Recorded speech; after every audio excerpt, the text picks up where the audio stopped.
తాకట్లో ఉన్న మీ బంగారాన్ని విడిపించి ఆ రోజు ఆన్లైన్ రేటుకి కొంటాం. Sharma gold company. అమెరికా వైమానిక దాడులలో ప్రాణాలు కోల్పోయిన 165 మంది విద్యార్థినిల సామూహిక ఖనన క్రతువు వేలాది మంది స్థానికుల సమక్షంలో కొనసాగింది. మినాబ్ నగరంలోని బాలికల ప్రాథమిక పాఠశాలపైన శనివారం అమెరికా జరిపిన దాడిలో ప్రాణాలు కోల్పోయిన విద్యార్థినిల సంఖ్య తాజాగా 165కి పెరిగిన విషయం తెలిసిందే. మరో 60 మంది గాయపడ్డారు. చనిపోయినటువంటి వాళ్ళందరినీ ఒకే చోట సామూహికంగా పూడ్చిపెట్టారు. ఇప్పుడు ఇందుకోసం 165 చిన్న గోతులు తీసిన వీడియో ఇప్పుడు అంతర్జాతీయ మీడియాలో వైరల్గా మారింది. మినాబ్ సిటీలో జరిగిన విద్యార్థినిల అంతిమ యాత్రలో భారీ సంఖ్యలో జనం పాల్గొన్నారు. అశ్రు నయనాలతో తుది వీడుకోలు పలికారు.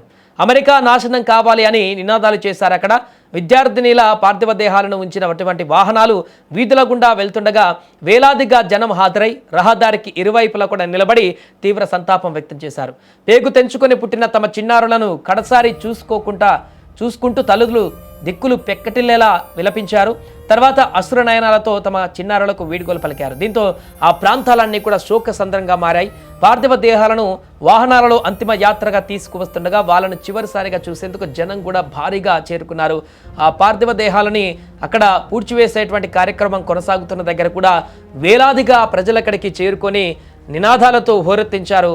సో ప్రస్తుతానికి ఈ వీడియో అంతర్జాతీయ స్థాయిలో పెద్ద ఎత్తున వైరల్ అవుతుంది. ఇలాంటి ఘటన చిన్నారులు పసిగందులు ఈ యొక్క యుద్ధంలో అభంశుభం తెలియనటువంటి వ్యక్తులు మరణించడం పట్ల చాలామంది కూడా విమర్శిస్తున్నారు ఈ ఘటనకి సంబంధించి. అయితే ఈ స్కూల్ ఎక్కడైతే దాడి చేస్తుందో ఇజ్రాయెల్ స్కూల్ పక్కనే కూడా అక్కడ ఇరాన్కు సంబంధించినటువంటి ప్రభుత్వ కార్యాలయం లేకుంటే ఇతరత్ర కార్యాలయం ఉండడం కారణంగానే అక్కడ పడినట్టుగా చెప్తున్నారు. ఏదేమైనా కూడా యుద్ధం కారణంగా అభంశుభం తెలియని చిన్నారులు చనిపోవడం అనేది, స్కూల్లో చదువుతున్నటువంటి పిల్లలు చనిపోవడం అనేది తీవ్ర విషాదంగా మారింది. ఈ ఘటనకు సంబంధించి ఇరాన్లో తీవ్ర ఆగ్రహ జ్వాలలు ఇప్పటికే వ్యక్తమవుతున్నాయి.